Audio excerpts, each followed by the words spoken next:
que o Haddad fala ontem?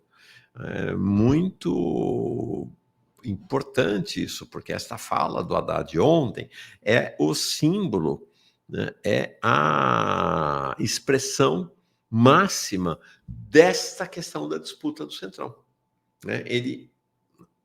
Isso aqui, inclusive, é interessante, porque foi manchete do Brasil 247, com uma lógica que apoia, inclusive, né, esses progressistas todos apoiam esta dinâmica do governo Lula, que é a dinâmica do vamos baixar essa bola, vamos distensionar a relação, vamos buscar nos recompor. Né? Então, ele diz isso, né? Ontem ele solta essa frase, o Brasil precisa de vocês, falando para o Mota e Alcolumbre. Quando ele está dizendo o Brasil precisa de vocês, é importante dizer, né? Não é o Brasil, né? Não fala pelo Brasil. Né? Nenhum deles fala pelo Brasil. O que ele está dizendo é, nós precisamos de vocês. Né? Nós, o governo Lula, precisa de vocês, Mota e Alcolumbre. Tanto que já se fala que Lula vai ter um encontro com o Alcolumbre para negociar, né, a aceitação do nome do Messias. Então, não tem nenhuma divergência de fundo, como eu disse. Então, é tudo uma questão de preço. Né? Qual é o preço que o Alcolumbre vai cobrar para fazer esta composição? Há um processo que acontece de fundo em todo esse arranjo, rearranjo, disputas de poder. Vamos pensar, nós estamos disputando o poder hoje, estamos falando do poder hoje, mas estamos falando da definição daquilo que hoje se considera, daquilo que se considera agora como o cenário mais provável para 2026, que é a vitória de Lula. Então, é para a definição também dessa correlação de forças no interior desse bloco social-liberal, comandado por Lula. E aí, né, e a grande questão é isso, né? A burguesia vai se dividir em 2026, como já se dividiu em 2022. E estava unificada em 2018 ao redor do Bolsonaro. Em 2022, a burguesia já se dividiu entre as candidaturas de Lula e Bolsonaro. Em 2026, a burguesia ainda não sabe se estará dividida ou não. Se Tarcísio conseguir vitaminar sua candidatura e concorrer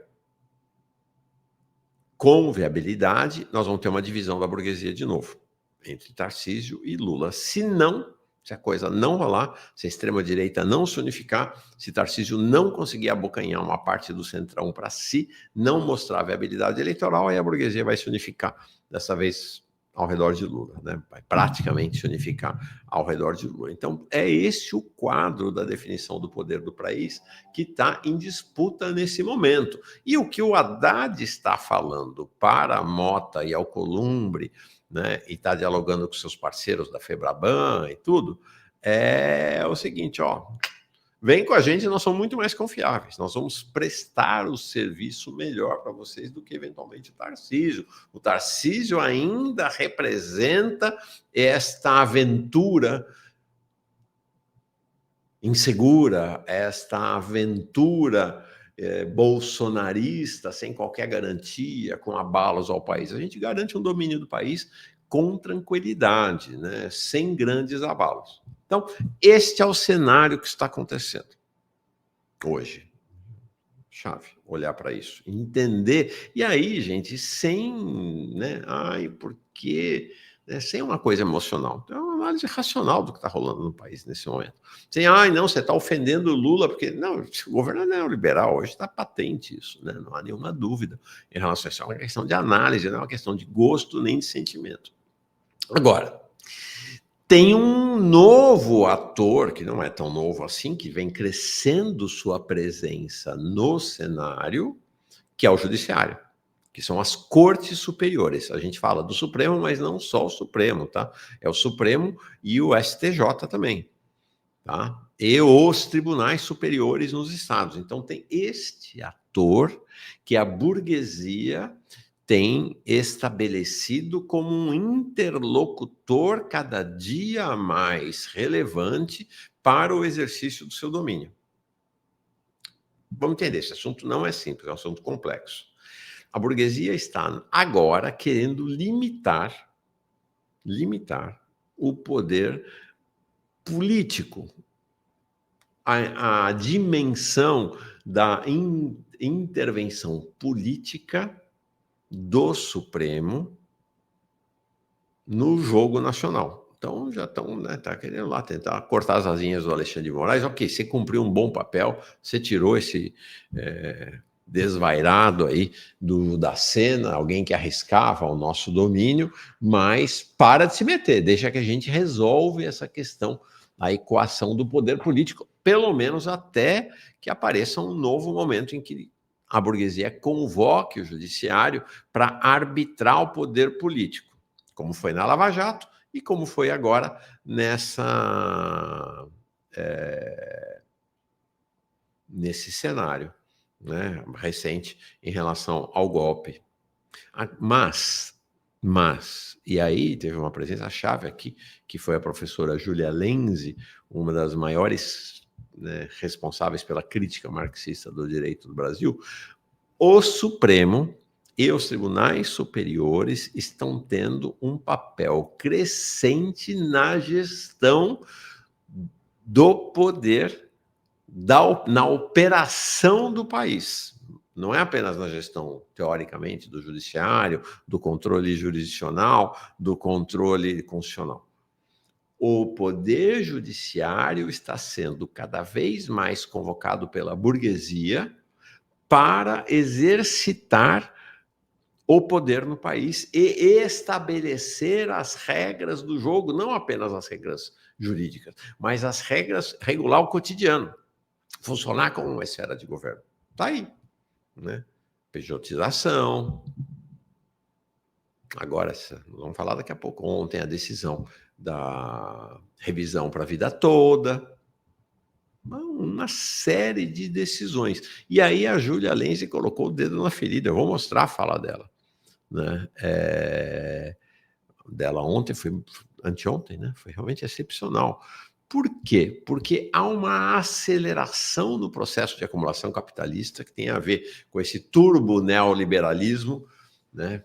A financiarização absurda do capitalismo, dessa etapa do capitalismo, absurda não, né? Sem tamanho, do poder da acumulação do capital, que está exigindo decisões cada vez mais rápidas. A burguesia está impaciente, a burguesia não tem mais saco para ficar esperando os tempos do legislativo.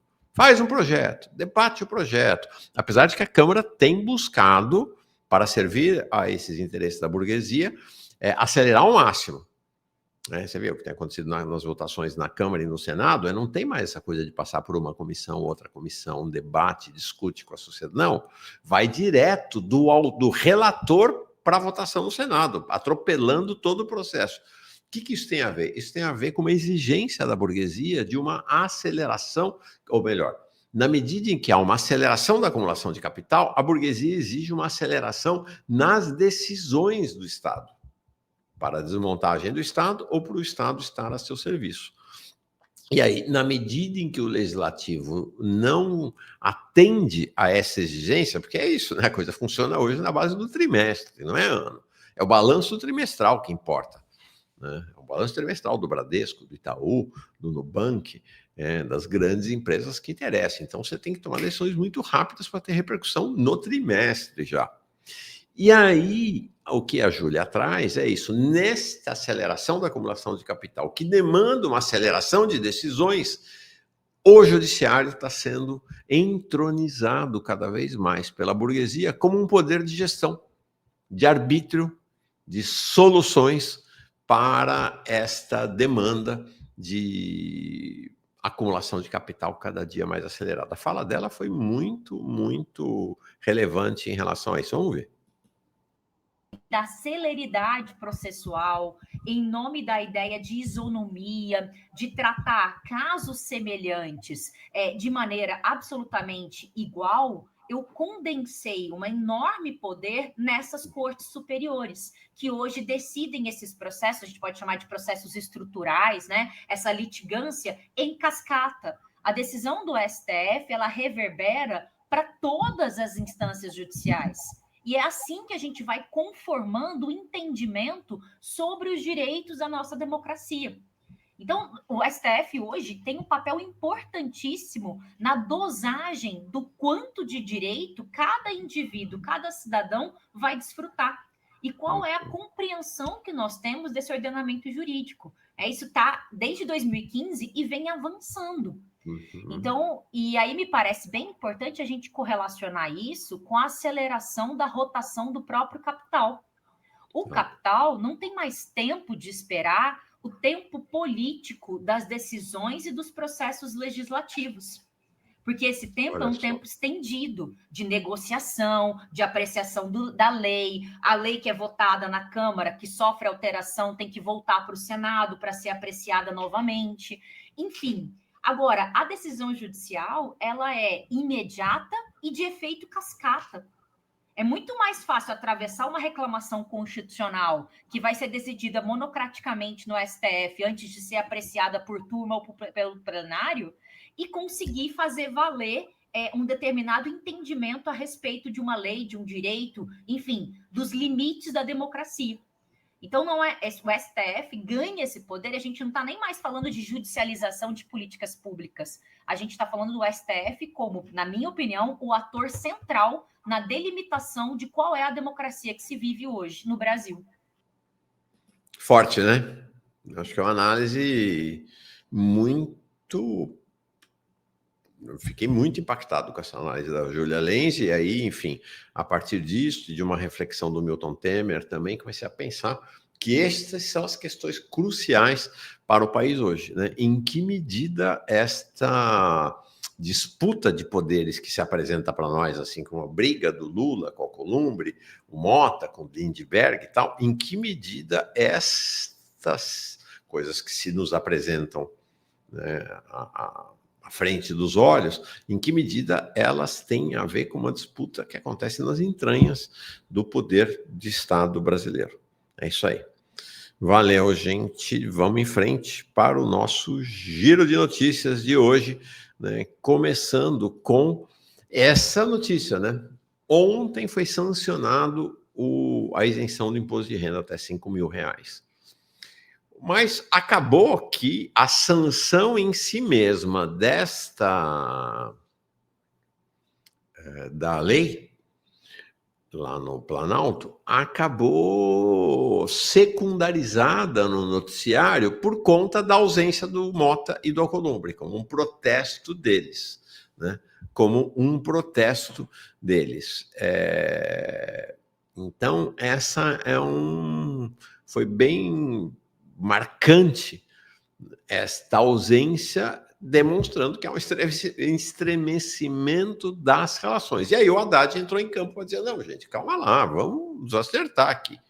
Né? Vamos nos acertar, porque precisamos continuar a mandar nesse país aqui, precisamos continuar a tocar o projeto neoliberal à frente. E aí ele assinou para o Mota e para o Alcolumbre com essa frase, muito interessante, né? O Brasil precisa de vocês. Que Brasil, cara pálida? Né? Que Brasil. Sendo que anteontem o PT, o governo Lula, a cúpula do partido, os progressistas estavam chamando o Congresso de Congresso inimigo do povo, né? E atacando o Mota e o próprio Alcolumbre, mais o Mota, né? De tudo quanto é jeito. Agora lá vem, o Brasil precisa de vocês. Não é o Brasil que precisa deles, né? Quem precisa dos dois é o governo Lula. Né? Uma questão crucial para manter a governabilidade e tocar o projeto do governo até o fim e viabilizar a reeleição de Lula, esta boa relação, esta harmonia entre eles. A retomada desta harmonia. Vamos lembrar que a eleição de Mota teve apoio unânime do PT. Eu lembro, o Lula dispensou os ministros com mandato na Câmara dos Deputados e também lá no Senado, foram demitidos de mentirinha, né? Para que reassumissem seus mandatos, votassem no Senado no Alcolumbre e na Câmara no Mota e depois retomassem, né? Então, uma sinalização de integração, de apoio integral do governo à eleição dos dois. Eu lembro da imagem, já mostrei aqui, do atual ministro da Saúde, na época ministro-chefe do SRI, o Alexandre Padilha, lá na Câmara, com o bottom, com o broche, com o adesivo do Hugo Motta no peito, né? Então, esse foi o cenário, só que agora deu esta tritada. Agora, gente, business as usual. E vai ter conversa, vai ter acerto, vai ter ajuste entre eles de uma maneira ou de outra, né? O que há é essa articulação dos dois, cada um por motivos aparentemente diferentes, mas para arrancar nacos de poder do executivo e do petismo para si próprios e para seus agrupamentos. Então, o Motta ontem estava fazendo já vem fazendo essa articulação de um bloco do Centrão sem PT e sem PL. É um bloco do Centrão com setores da extrema-direita, excluindo, na verdade não é propriamente o PL, né? Excluindo o bolsonarismo. Então, ontem já estavam nessa articulação com ele, segundo a informação lá do gabinete do Motta, né? O União Brasil, o PP, o PSD do Kassab, o Republicanos, o MDB, o Cidadania e o Podemos. Se esta articulação for viabilizada, eles montam uma bancada de 200, se for transformada efetivamente num bloco, né? Precisa ver se vão formalizar num bloco. Se for formalizado como bloco, este bloco terá maioria na Câmara, 275 parlamentares, com capacidade de mobilizar, inclusive, votos de partidos de outros blocos, né, tipo PDT, PSB, o próprio PL, às vezes até segmentos do PT, e aí não só ter maioria de 275, que é uma maioria simples, né, sobre os 253, mas para avançar para ter 2/3 e poder ter controle total com aprovação eventual de PECs. Vai dar certo ou não vai? A ver, esta é a articulação que o Hugo Motta está fazendo neste momento. E aí é muito interessante sobre como esses momentos vão abrindo espaço para que outros interlocutores que estavam numa situação de menor relevância tentem voltar ao centro da cena, Arthur Lira. Então, muito significativo que no momento em que o Motta se atrita com o Lindbergh e com o Planalto, e vai tentando montar esse bloco, é óbvio que o Lira vai participar desse bloco, do PP, né? É óbvio que ele vai participar, mas ele vai também buscando um espaço privilegiado de relação com o governo Lula. Ele tá sacando que Lula vence a eleição e ele está se articulando. É claro que se tudo isso, gente, né, dizia o Magalhães Pinto, governador de Minas Gerais, golpista de 64, mas considerado uma das raposas políticas, política é como nuvem, cada hora que você olha está diferente. Então, não quer dizer que o Lira não irá apoiar o Tarcísio, vai depender se o Tarcísio vai ter dentes na eleição, né? Se vai ter, de fato, as pesquisas indicarão a viabilidade dele. Vamos lembrar que ele apoiou o Bolsonaro, compôs com o Bolsonaro, assim como compôs com o Lula durante a primeira metade do mandato, quando ele era presidente da Câmara. Aí o que ele vê? Ele vê esse cenário e fala, bom, deixa eu... Gente, é tudo mordida, tá? É tudo dente, é tudo para morder. Né? Essa é a lógica. E quando eu estou falando morder, não é só grana. Claro que a corrupção é um elemento crucial nesse processo. O dinheiro é um elemento crucial, mas não é só o dinheiro. Né? Não é só o dinheiro. É a divisão do poder, das esferas de poder e dos controles sobre o Estado brasileiro. Aí o Lira vai ontem.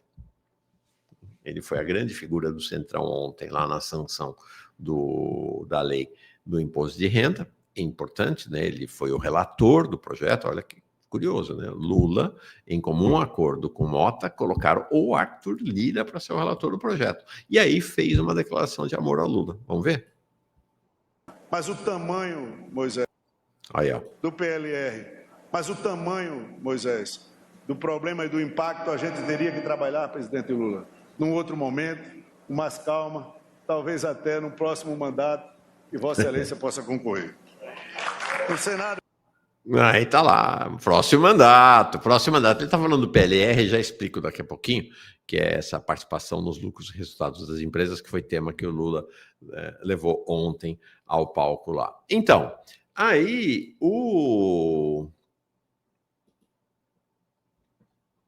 Deixa só eu ver.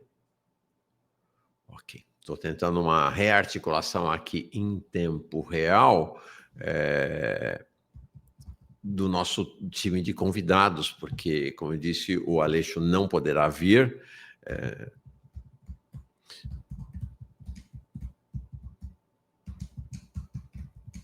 Espera aí.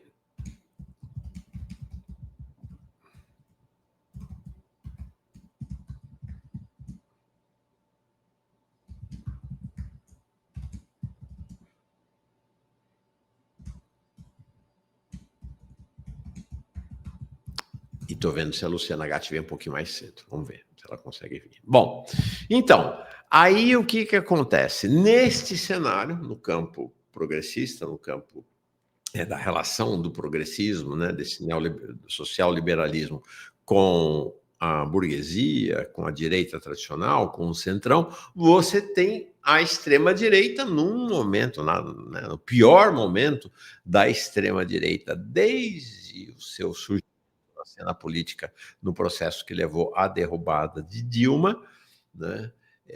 No pior momento da extrema-direita como um todo, mas evidentemente o setor hegemônico da extrema-direita, que é o bolsonarismo, numa crise praticamente terminal.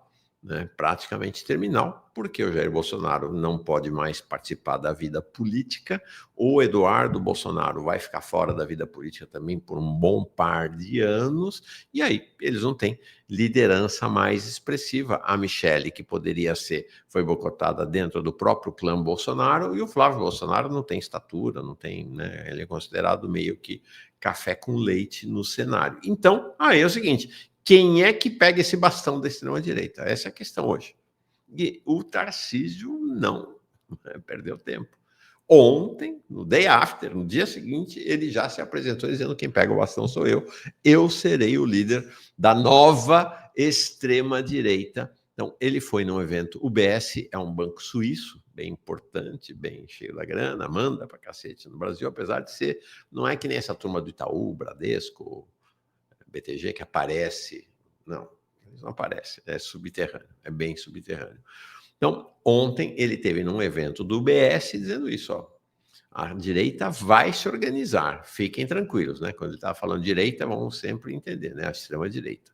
E que pode definir o candidato até março. Não tenham ansiedade, ou seja, vamos fazer essa definição entre nós numa boa, mas evidentemente que ele já se apresenta como o nome da extrema-direita, se tiver, se emplacar, se chegar em março e ele tiver empacado nas pesquisas, ele não vai arriscar, mas eles estão contando que o Tarcísio, a partir de agora, com o Bolsonaro fora da jogada, né, e com esse estremecimento na relação do Centrão com o governo, que eles compõem um campo e que terão, né, uma viabilidade eleitoral grande. E aí ele vem com a promessa de sempre, da direita e da extrema-direita brasileira: vamos livrar o Brasil do PT, afirmou ele neste evento, tá? Tô vendo, Luciana Gatti vai entrar mais cedo, ótimo, para nossa alegria. Então, vamos em frente aqui, tem ainda um bom noticiário, mas acho que bom, vai ser uma alegria receber a Luciana mais cedo. Então, esse é o cenário. A extrema-direita vai tentando se reorganizar. Gente, estes movimentos, né, especialmente neste campo da luta política na burguesia ou em segmentos ali associados à burguesia, como os progressistas, são movimentos que têm, às vezes, aparência de grande conflitividade, mas que acabam em um momento, não é isso, né? Casal, briga de casal, eventualmente até separa, né? Tem casais que separam, divorciam e depois voltam. Então, tem esses processos. O que acontece é que com o giro à direita que o PT realiza a partir de 95, ele vai se domesticando cada vez mais, vai se tornando palatável à burguesia, e a burguesia vai entendendo que o PT é um bom gestor, ou pode ser um bom gestor do Estado burguês brasileiro. Então, aí você vai nessa coisa, né? É claro que tem disputa, tem segmentos, frações, né? Tem briga entre a Febraban e a Faria Lima, e são brigas pesadas, porque isso quer dizer controle sobre o poder e o dinheiro do país. Mas você vai, então, fazendo a composição. Então, é bom lembrar que o Alckmin, em 2006, dizia que Lula era o equivalente a um ladrão de carro, e que em 2018, né, quando ele foi novamente candidato a presidente, ele dizia que a decisão de manter o Lula preso era algo que tranquilizava o país. O Alckmin, em 2018, a candidata a vice dele era a Ana Amélia, uma fascista de 4 costados lá do sul do país. Uma jornalista, inclusive conhecia a Ana Amélia. Uma jornalista, virou senadora e tal, acho que hoje ela está sem mandato, lá do sul do país, lá do Rio Grande do Sul. Né? Então, esse é um jogo, entendeu? Né? O Tarcísio já andou namorando com o Lula. Então, o Tarcísio foi do governo Dilma. Então, essas coisas são questões que vão também, né, se ajustando na medida em que a história caminha. O fato é que, neste momento, Jair Bolsonaro e o bolsonarismo deixaram de ser funcionais para a burguesia brasileira.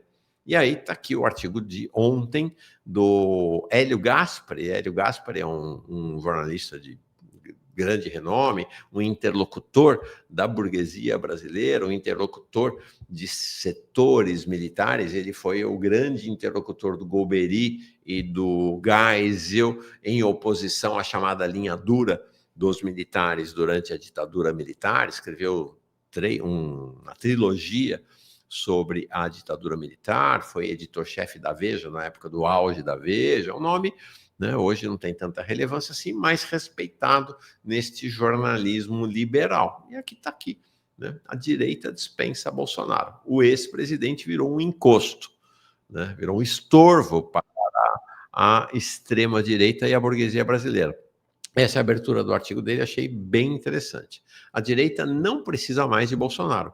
Ela lhe deve o mérito de tê-la tirado do armário. Né? A direita veio para... saiu, de fato, da ilegalidade, do armário, e ser de direita no Brasil nos anos 80 era algo ofensivo, né? Eles têm orgulho hoje de se dizer de direita. Mas seus surtos transformaram-no num encosto. O patrono da cloroquina, que dizia ter o meu exército, tornou-se um mau espírito encostado no velho conservadorismo nacional. E aí vem, né, será Tarcísio?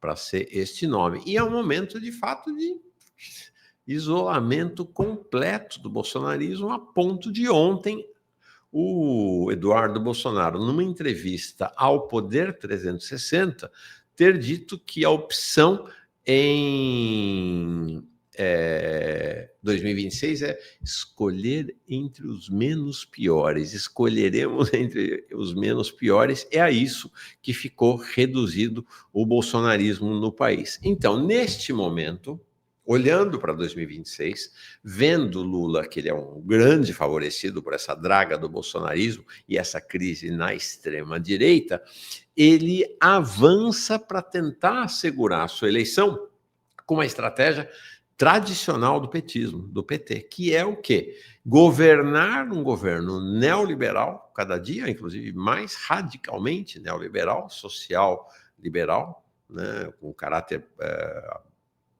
cada dia mais abertamente entreguista, mas fazer campanha à esquerda. É curioso isso, porque tem uma ideia, um certo lugar comum na política brasileira, de que o povo brasileiro é conservador. Mas se o povo brasileiro é conservador, como é que elegeu o PT tantas vezes? Ou, Se o povo brasileiro é conservador, por que é que o PT espertamente faz campanhas com um discurso bem mais à esquerda do que os governos? Acho que essa ideia do povo conservador não é bem assim, não é bem assim. E aí, o PT e Lula já começa a tirar do armário a estratégia tradicional de campanha eleitoral, que é fazer uma campanha à esquerda. Vamos lembrar que na campanha passada, Lula havia prometido isenção do imposto de renda para quem ganha até 5 salários mínimos, que seria o dobro da isenção que aconteceu agora, que ele prometeu reestatizar a Eletrobras, que ele prometeu reestatizar as refinarias de petróleo, ele prometeu reverter, né, deletar, liquidar com a contra-reforma trabalhista de Temer, e a gente viu o que aconteceu. Né? A reforma trabalhista de Temer, a contra-reforma foi aprofundada, a Petrobras, ele e o Messias garantiram o impacto final, né?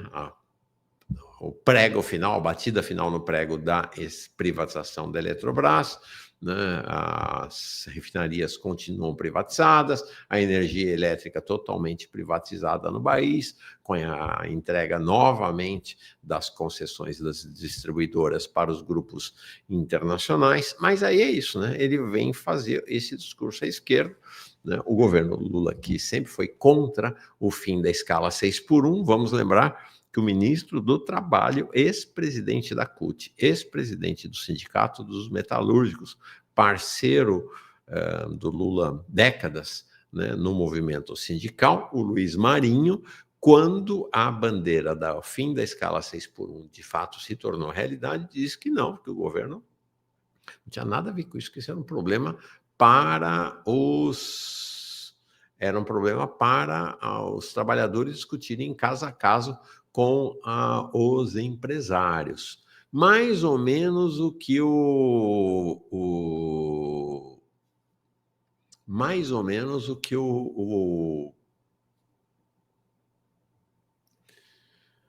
Barroso, com o apoio do governo Lula, fez em relação ao piso da enfermagem, né? Enfermeiros, técnicos de enfermagem, auxiliares de enfermagem do setor privado, não vai ter piso para vocês, não. Vocês vão lá negociar. Negocia um a um com cada um dos hospitais, a gente tem visto o que está acontecendo. E aí, ontem, além do fim da escala 6x1, ele fez também a defesa, que foi aquele tema aquela fala do Lira, ele está se referindo a isso, bem no finzinho, a redução dos tributos sobre a distribuição, né, de participação de lucros e resultados que é feita, eventualmente, a trabalhadores e trabalhadoras. Importante dizer também que o presidente Lula, ele é muito influenciado, isso é uma característica da retórica de Lula, da oratória de Lula, pelo ambiente no qual ele está falando. Então, ontem, lá, a sanção do imposto de renda, da isenção do imposto de renda até R$5.000, tinha uma plateia composta basicamente por petistas e sindicalistas. Então, evidentemente que ele está lá interlocutando com essa plateia que estava ali. Então, é interessante, sabe, entender essa lógica discursiva, né? Essa lógica discursiva que você está falando num mundo totalmente digital, em que você fala de onde você quer que esteja para o planeta Terra, mas em que o interlocutor real, o interlocutor presencial, tem relevância sobre o caráter do discurso. Foi o que aconteceu ontem também, mas não só, né? É o projeto do Lula para a campanha eleitoral, né? E aí a gente vai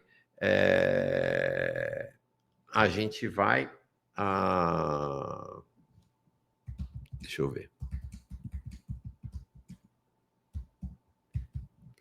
A gente vai para essa situação, né, em que você tem de fato uma decisão do PT e de Lula de fazer uma guinada à esquerda, não no governo, né? Apenas na campanha eleitoral, depois se vence a eleição, volta a, né? Faz a campanha com a mão esquerda e faz o governo com a mão direita. Mas também teve essa influência do público que estava lá. Olha que interessante, né? E como este cenário desta crise momentânea da relação do governo Lula com o Centrão, com os presidentes da Câmara e do Senado, não o deixa completamente a pé e vai trazer alianças inusitadas. Nós estamos com uma crise na candidatura, né, na candidatura não, né, na nomeação do Messias para o STF. Sinceramente, acho difícil o nome dele não ser aprovado. Acho realmente difícil. É algo que aconteceu uma vez na história do país. Eles vão acabar... Lula vai negociar, vai entregar o que o Alcolumbre quer, vão se encontrar, vai acabar aprovando. Mas o Alcolumbre está fazendo pressão. Gente, o Alcolumbre é um profissional nesse negócio.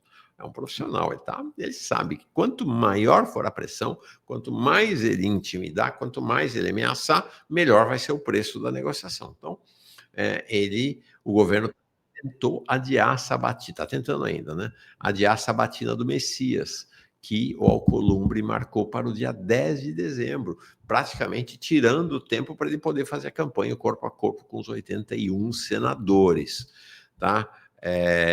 Então, essa é uma condição, e o Alcolumbre ligou para os senadores para dizer que não vai votar. Então, o Centrão está dizendo, toma cuidado que a gente vai para cima. Aí, o que está sobrando para o governo? Usar o fato de o Messias ser um evangélico conservador, não vamos nos iludir, né? O Messias não tem nada a ver com o Ismael Lopes, que é um evangélico comunista. Ele é um evangélico conservador.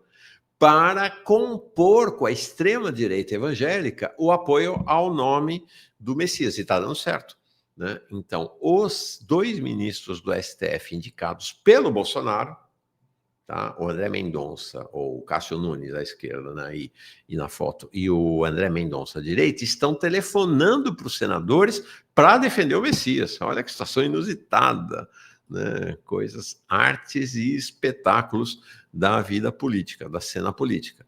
Né? Então, o governo está correndo para o PL para tentar o apoio ao STF num momento em que é isso, né? O STF vai fazendo esse jogo, como a Júlia Lenci falou, de um grande acelerador da acumulação capitalista no Brasil.